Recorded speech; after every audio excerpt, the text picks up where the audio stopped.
फिर वे सारे गुंडे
प्रेग्नेंट होती है उसी रास्ते से गुजर रहा होता है।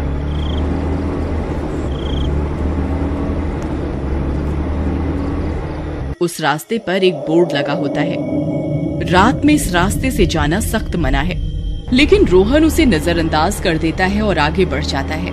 तभी उनकी गाड़ी का टायर फट जाता है।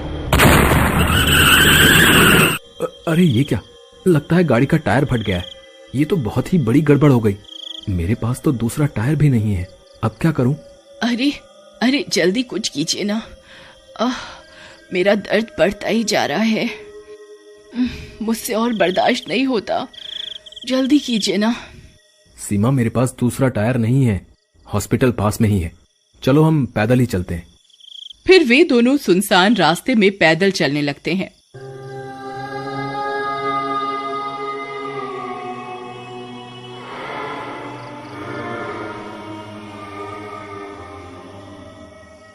तभी संगीता उनके सामने आ जाती है। वह अब एक चुड़ैल बन चुकी होती है और अपने खोए हुए बच्चे की तलाश में इधर उधर भटक रही होती है।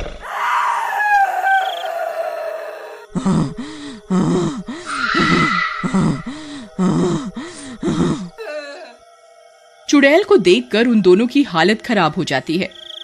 अरे मर गए रे, ये चुड़ैल कहाँ से आ गई? हाय रे, अब क्या करें सीमा? अजय, पीछे बोर्ड पर लिखा भी हुआ था कि इस रास्ते पर जाना मना है, आप फिर भी यहाँ से गाड़ी ले आए। तभी उस चुड़ैल की नजर सीमा पर पड़ती है। उसे प्रेग्नेंट देखकर उसे अपने बच्चे की याद आ जाती है। बच्चा, बच्चा, मेरा बच्चा, तुम इंसानों ने मेरा बच्चा मुझसे छीना था ना, अब मैं तुझसे तेरा बच्चा छीन लूंगी।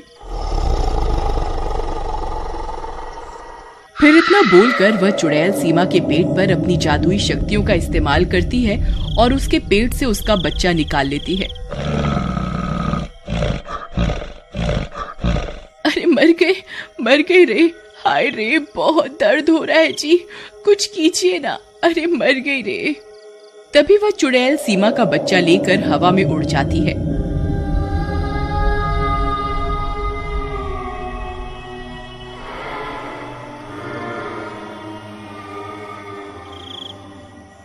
सीमा वहीं बेहोश हो जाती है। सीमा, तुम ठीक तो हो ना? सीमा, उठो सीमा, हे भगवान, मुझे इसे अभी हॉस्पिटल ले जाना होगा। फिर रोहन उसे उठाकर किसी तरह हॉस्पिटल पहुंच जाता है और किसी तरह उसकी जान बच जाती है। फिर कुछ दिनों के बाद, अजी कुछ भी कीजिए, मुझे मेरा बच्चा वापस ला कर दो, मैं अपने बच्चे के बिना नहीं जी सकती। तुम घबराओ नहीं सीमा, हम आज ही उस गांव में चलेंगे जहां ये हादसा हुआ था। ये तो बहुत बुरा हुआ भाई साहब आपके साथ। हम गांव वालों ने ये चेतावनी का बोर्ड भी लगाया हुआ था, लेकिन फिर भी आप उस रास्ते पर चले गए। वो चुड़ैल बहुत सालों से अपने बच्चे की तलाश कर रही है और जब उसे कोई बच्चा नहीं मिलता तो वो शख्स की जान ले लेती है। आपके बच्चे की वजह से आपकी जान बच गई है। देखिए भाई साहब, वो मेरा बच्चा अपने साथ लेकर गई है, वो अभी भी जिंदा होगा, आप सब लोग उसे ढूंढने में मेरी मदद कीजिए ना। अरे नहीं नहीं बहन जी, हम आपकी मदद कैसे कर सकते हैं भला बताइए? आप जितने पैसे बोलोगे हम देने को तैयार हैं, बस किसी तरह मुझे मेरा बच्चा वापस दिलवा दो। सीमा की ये सारी बातें वो गुंडा भी चुपके से सुन रहा होता है और भागकर अपने सरदार को सारी बात बताता है।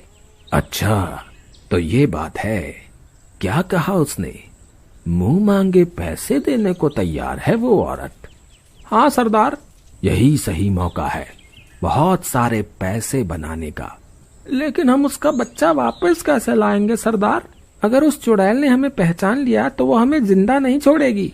तुम उसकी चिंता मत करो, जाओ और पता लगाओ हमने उस बच्चे को किसे बेचा है। जाओ और उस बच्चे को वापस लेकर आओ। फिर वे गुंडे जाते हैं और उस चुड़ैल के बच्चे को वापस लेकर आ जाते हैं। फिर वे लोग रोहन के घर जाते हैं और उन्हें बोलते हैं कि वे उनका बच्चा वापस दिलवा सकते हैं। भाई साहब, हम आपको अपनी सारी दौलत देने को तैयार हैं, बस आप हमें हमारा बच्चा वापस दिलवा दो। ठीक है, मेरे पास एक तरकीब है। तुम्हें आज रात को ही उसी रास्ते पर जाना होगा। ठीक है, मैं तैयार हूँ। फिर रात होने पर वे गुंडे रोहन और सीमा के साथ वहाँ पहुँच जाते हैं। अंकल, आप मुझे कहाँ ले जा रहे हो? तुम्हारी मम्मी के पास बेटा। ज्यादा शोर मत मचाओ, चुपचाप चलते जाओ। सरदार चुड़ैल हमें देखते ही अपना शिकार बना लेगी। हम अब और आगे नहीं जा सकते। तुम ठीक कहते हो। देखो भाई साहब, अब यहाँ से आगे आपको ही जाना होगा। फिर रोहन और सीमा उस बच्चे को अपने साथ लेकर आगे की ओर चल देते हैं। कुछ ही दूर चलने पर उन्हें अजीब अजीब सी आवाजें सुनाई देने लगती हैं। अजी, मुझे लगता है वो चुड़ैल यहीं कहीं है। कहीं ऐसा ना हो वो हमें देखते ही मार दे और अपनी बात कहने का मौका ही ना दे। तुम सही कहती हो सीमा, इससे पहले वो चुड़ैल हमें ढूंढे, हमें उसे ढूंढना होगा। देखो बेटा, आपकी मम्मी यहीं कहीं है, आप उन्हें आवाज लगाओ ना। अंकल, मेरी मम्मी कहाँ है? मैं तो उन्हें पहचानता भी नहीं। मैं बहुत छोटा था जब भगवान ने उन्हें अपने पास बुला लिया था। क्या मेरे पुकारने से भगवान मेरी मम्मी को वापस भेज देंगे? बोलो ना अंकल। बच्चे की बातें सुनकर सीमा की आंखें भर जाती हैं। फिर वो बच्चा अपनी माँ को पुकारता है। माँ, आप कहाँ हो माँ? देखो मैं आ गया। आप कहाँ हो? उस बच्चे की आवाज सुनकर वो चुड़ैल वहाँ पहुँच जाती है। अपने बच्चे को देखकर चुड़ैल खुश हो जाती है, लेकिन चुड़ैल का डरावना रूप देखकर बच्चा सीमा से लिपट जाता है।